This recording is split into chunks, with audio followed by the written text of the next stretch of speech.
Welcome to the Achieve Podcast, the show where we highlight the leaders, creators, and entrepreneurs who are building meaningful businesses and shaping their industries. I'm your host, Stephen Bunker, and today we're excited to learn from Mallory, President with Craft Education. So, Mallory, for those getting to know you, can you give us just a quick backstory of your business and organization? Absolutely. I am a serial entrepreneur, and this organization is the fourth one that I founded, all connected to one another.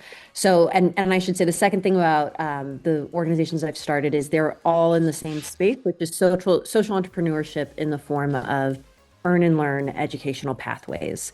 So I started as the founder of a nonprofit charter school in the San Francisco Bay Area that focused on helping high school students, many of whom, and actually now the majority of whom, are coming into schools as newcomers, find meaning in education by also having meaningful opportunities to go out and work.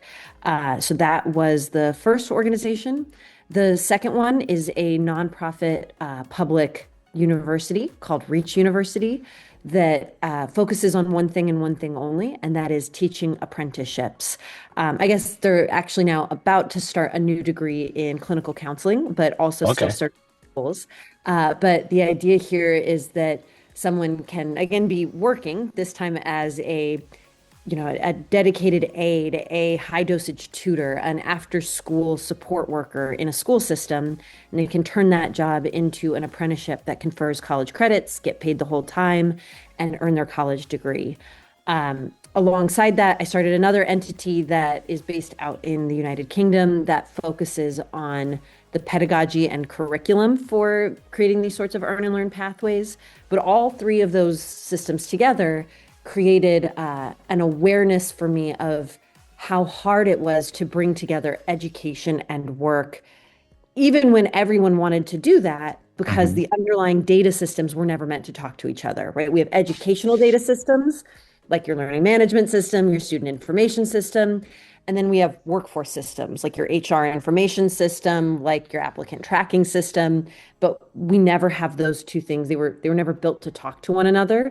And so the fourth and final entity that I lead now full time is the Craft Education System. It started as a venture capital backed entity, but then was acquired about 2 years ago and turned into a nonprofit public data utility that enables any institution, any employer, anywhere in America to combine their training programs with similar work experiences to facilitate earn and learn working. Oh, okay. This is awesome. So I see a common thread though. Like the common thread across all of these is the learn and earn, kind of Yeah, that overall theme. How did that's you right. get into that initially? I think it's my family's own background. So I grew up in a very traditional Irish Catholic family. Mom stayed home with the kids, dad worked. My dad did not have a college degree. He was very smart, but life circumstances just did not afford that possibility for him. And at first he didn't need it. He was doing great on his own. He started his own outdoor power equipment store, and Dwinall Outdoor Power Equipment, or DOPE for short.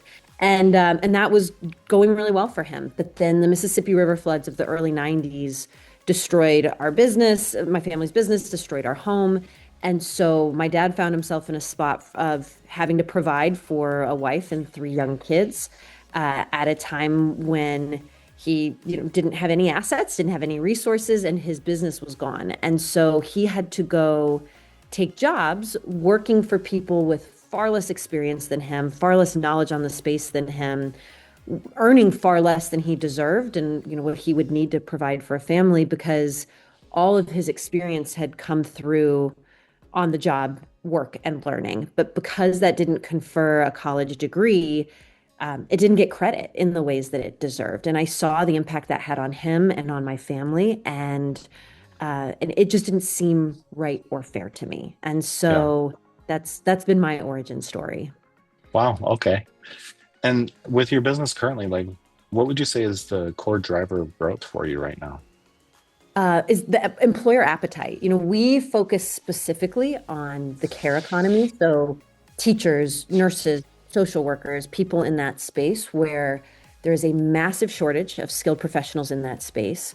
And you have to have a college degree to have that job, right? And that was Yeah. actually something that was really frustrating for me as a school principal was I would have people in my building every day who I knew were great with kids. And I knew they were smart enough to have a college degree, but they didn't because they couldn't afford 4 years out of the workforce. They couldn't afford paying tuition. They couldn't afford to have childcare so that they could go to night classes. And and I knew those people would be my best teachers, but I couldn't just make them into teachers without getting them that college degree.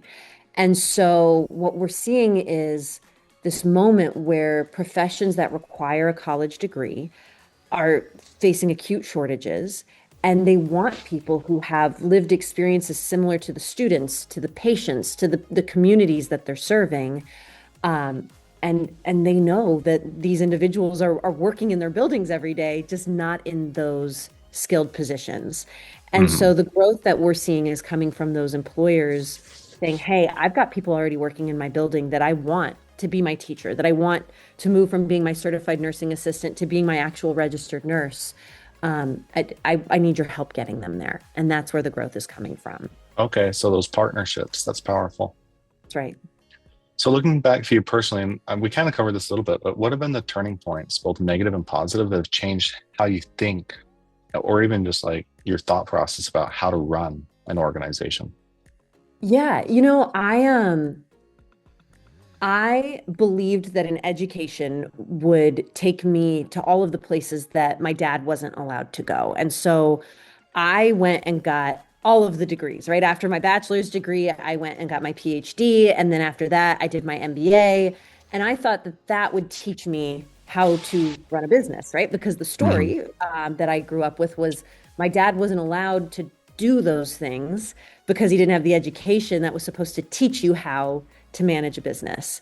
And that was just silly. He absolutely knew how to do all of those things. And I went and got those degrees and quickly got into a world where I found out that my degrees didn't actually enable me to do a whole lot. It was the experience, it was the learning that happened on the job that really taught me how to do my job. And so, I'd say one early turning point in my career before getting into actually running a business was running a classroom, right? So I got my bachelor's degree, got my PhD in education, became a teacher, and was, as a first year teacher, terrible at my job. I was so bad at it.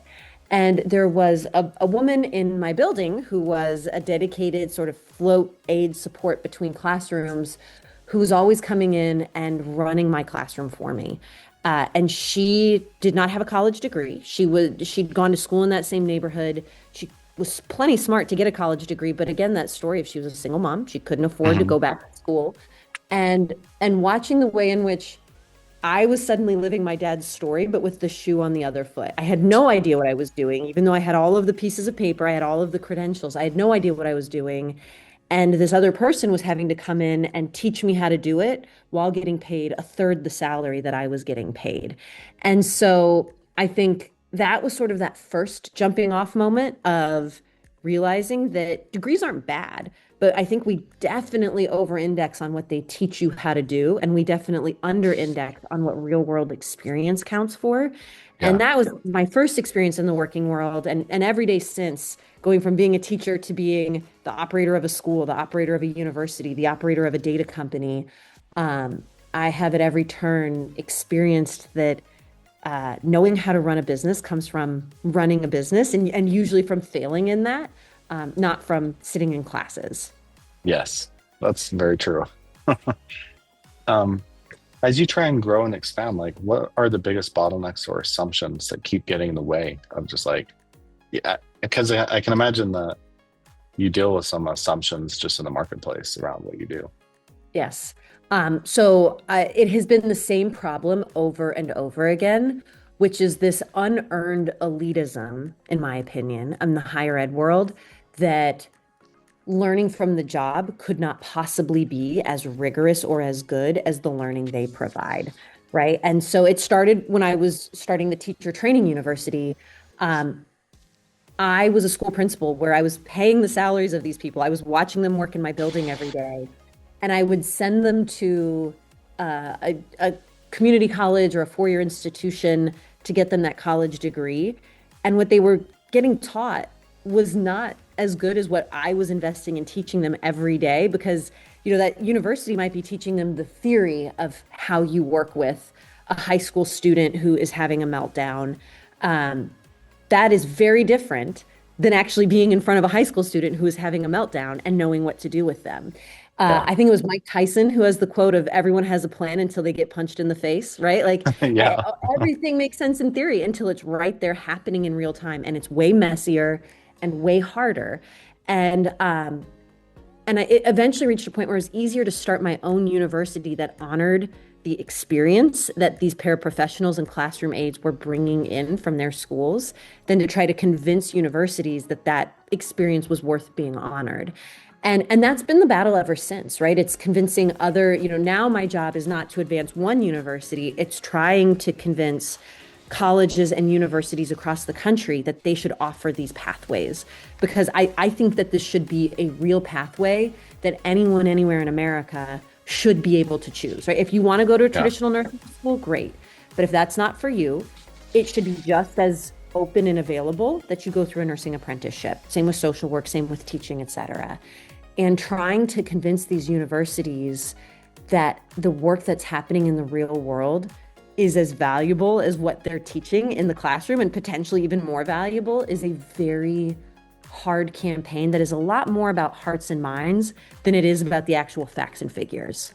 Do you think that there's kind of a cultural transition underway that's like, I mean, not necessarily devaluing, but I kind of see it. It's been a while since I've been in school, but like a reassessment of the value of college. Would that be the right way of saying it?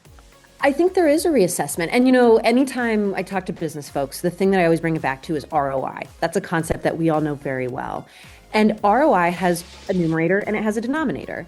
I don't question the value of the numerator of college, right? Of like, does it actually increase your lifetime earnings? Does it actually provide you all of these opportunities? I'll say, even as we look at new reports about the number of people who graduate from college who are underemployed or unemployed in their first years, that's troubling. And the long-term value of that numerator has been pretty consistent and pretty stable. And I think that is worth saying and lauding about higher education. The challenge that has everybody questioning the value of higher education is the denominator, right? How much did it cost you to Yes. unlock that value?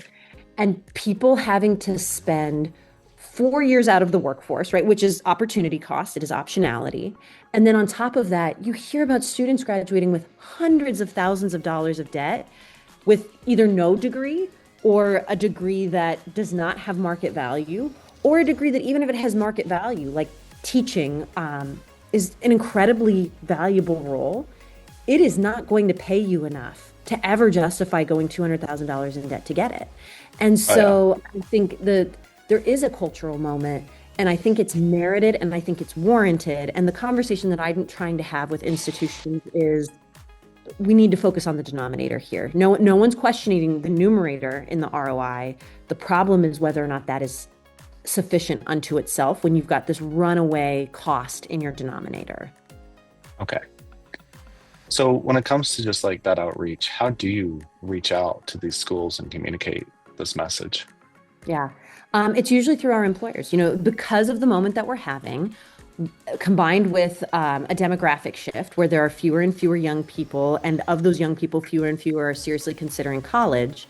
A lot of higher ed is in trouble. They are looking around and they are realizing that they are also a business, and they are looking at untenable financials if they don't have a fix. And so what we've seen be the most successful is coming to them with employers, schools, hospitals, social work state agencies who have vacancies and who are saying, like, we will send 15, 20 people from our individual school, 1,500 to 2,000 people from our multi-state hospital system through these programs, but we need them to actually make sense for us, right? We need them to be giving credit for work. We need them to have capped costs. We need them to be aligned with our workforce demands, and going to those institutions and saying, look, you need students. Do you need enrollment or not? And if you do, you can choose not to serve these folks. No one can tell you have to, but then don't complain and lament the fact that you're going out of business. And because we're bringing you students, we're just telling you what needs to be true for this to work. Yeah, that's really interesting. So kind of a side topic a little bit. With all the buzz around like AI and automation, have you found ways to use that productively? Absolutely. So, um, I- I'll give a couple of very concrete examples, but then zooming out to the bigger picture. One of the things that I see has so much potential is this concept in higher ed called credit for prior learning, right? This idea of if you've learned something on the job, can you get credit for that? Or if you've learned something from another institution or from another experience in the military, whatever it might be. That used to be such a slow and laborious process because for that to happen, you had to give people some documentation on what that experience was, and then they had to go through and read through their entire course catalog of the degree you were applying for and manually decide, okay, what does that look most similar to in our degree program? How much credit should that be worth, et cetera. Because that was such a slow manual process and required someone with a PhD to do it, it was also really expensive. And as a result, a lot of times people just wouldn't even try, or they would get no credit for things they deserved. AI has allowed us to dramatically speed that up and to do that crosswalking in an automated way that takes seconds as opposed to weeks, and to do it Wow, at virtually no cost other than, the cost of server farms, et cetera, which are real, but not as expensive as someone with a PhD giving hours of their day. And so that is one concrete example we're seeing, that's really accelerating the field. I will say, in general, I do not buy the doomsday analysis around AI, including in workforce development, which is at its core what I'm doing. I think we're going to see the economy shift. I think people are going to have to be agile, but I think that this has the potential, if we harness it well, to be a boom for workforce development and not a bust. that's awesome. So when you think about like the next stage of your business, what are you excited about? Yeah. Um, Here's what really excites me is we focus right now on the care economy, right? Things like teaching, nursing, social work, as I've mentioned, because you have to have a college degree to hold those positions. But when I think about other industries like financial services, as one example, there are lots of large employers out there, large banks that have apprenticeships in other countries. They have apprenticeships in their UK sites, in their German sites, in their Austrian or Swiss sites. And then they don't have them here in the United States because our ecosystem, our workforce, and higher education systems don't talk to one another. What excites me is this possibility of bringing what they call the degree academy, or the degree apprenticeship in the UK, or the Berufs Academy in like Germany and Switzerland, bringing that to scale in the US, not just for the care economy, but for all of these other professions where the value proposition is clear, and not just to the sector, but to some of these same employers who are doing this in other countries.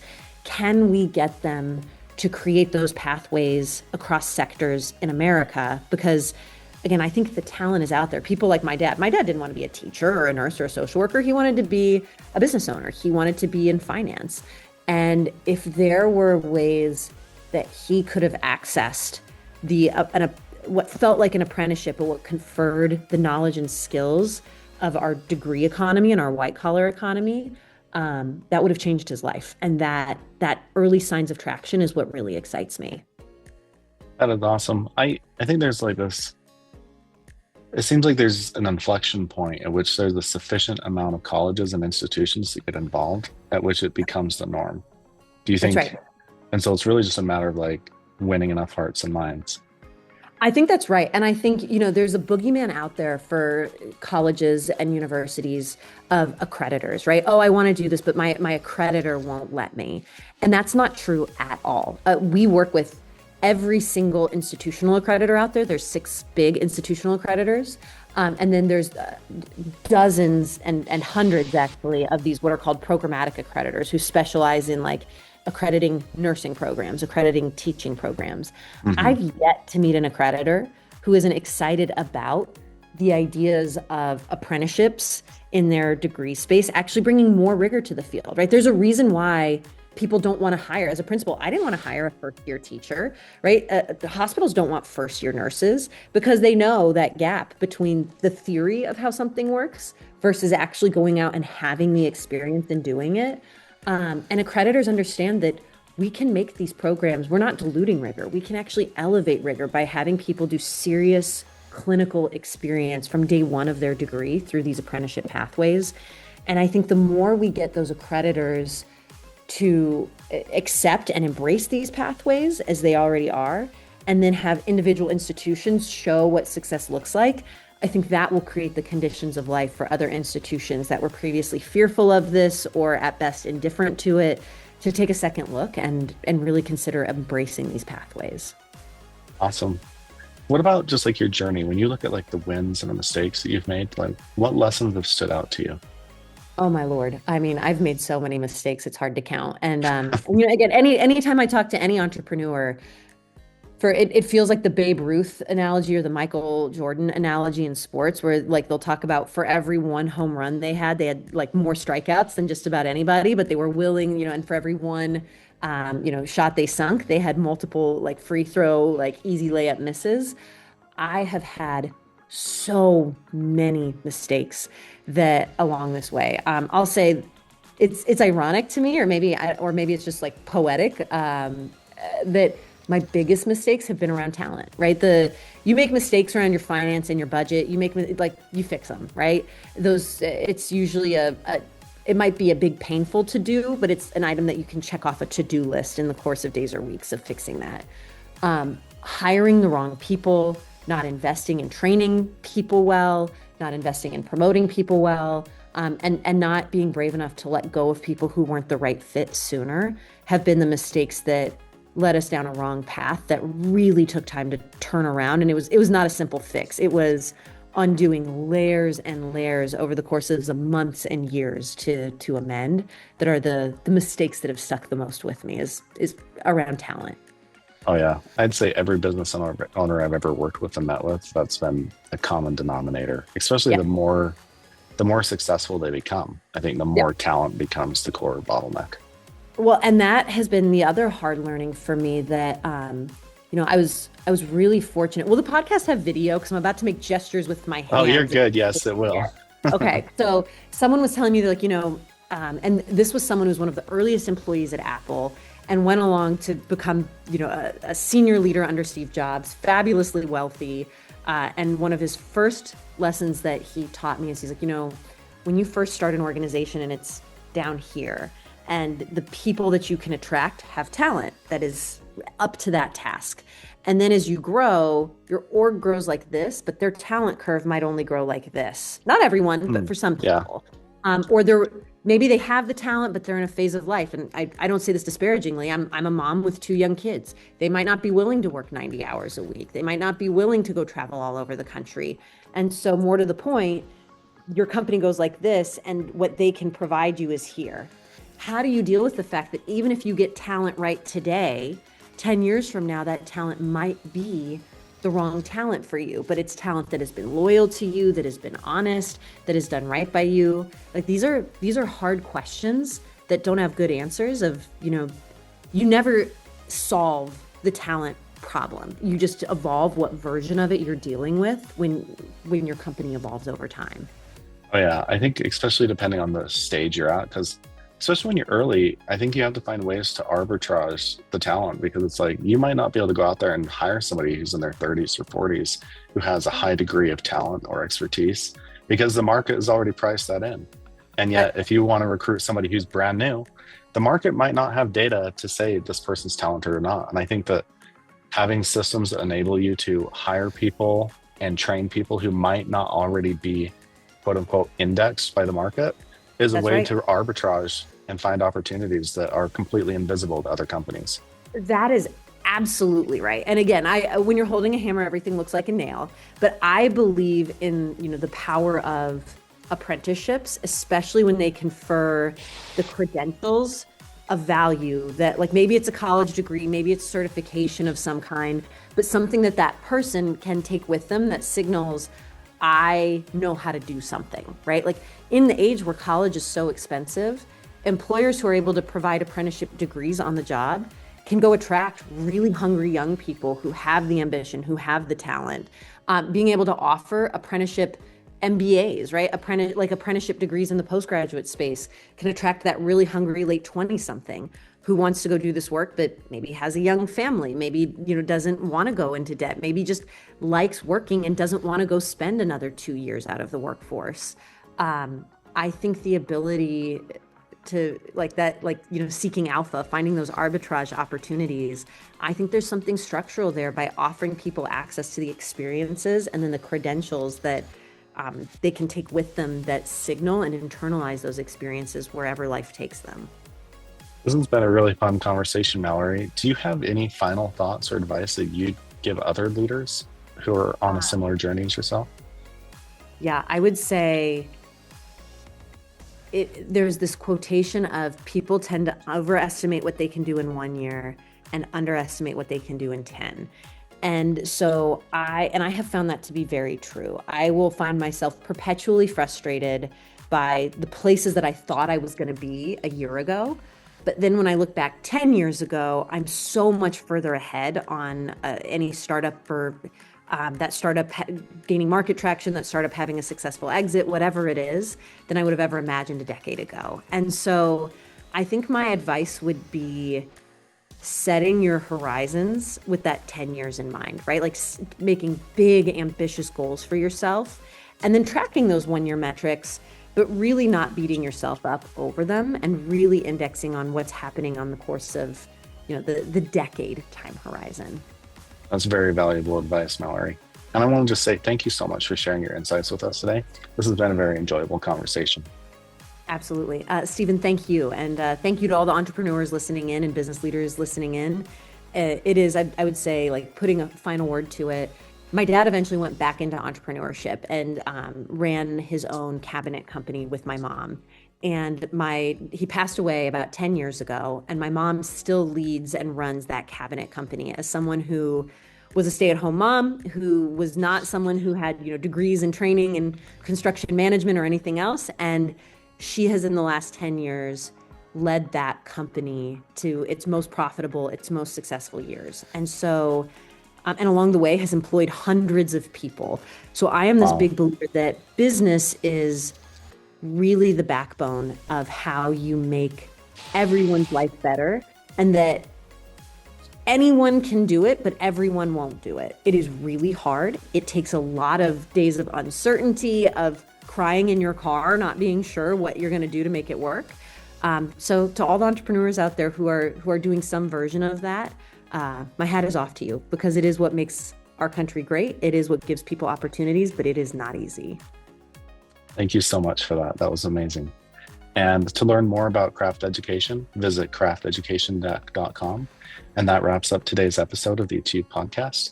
A big thank you to our sponsors, Achieve Fractional, which provides fractional leadership services for growing businesses, as well as Achieve Bootcamps, where entrepreneurs can learn hands-on how to build their own AI-powered marketing systems and automations. If you enjoyed today's conversation, follow the show and share it with another entrepreneur who'd find value in it. Again, thank you for listening, and we'll see you on the next episode of the Achieve podcast.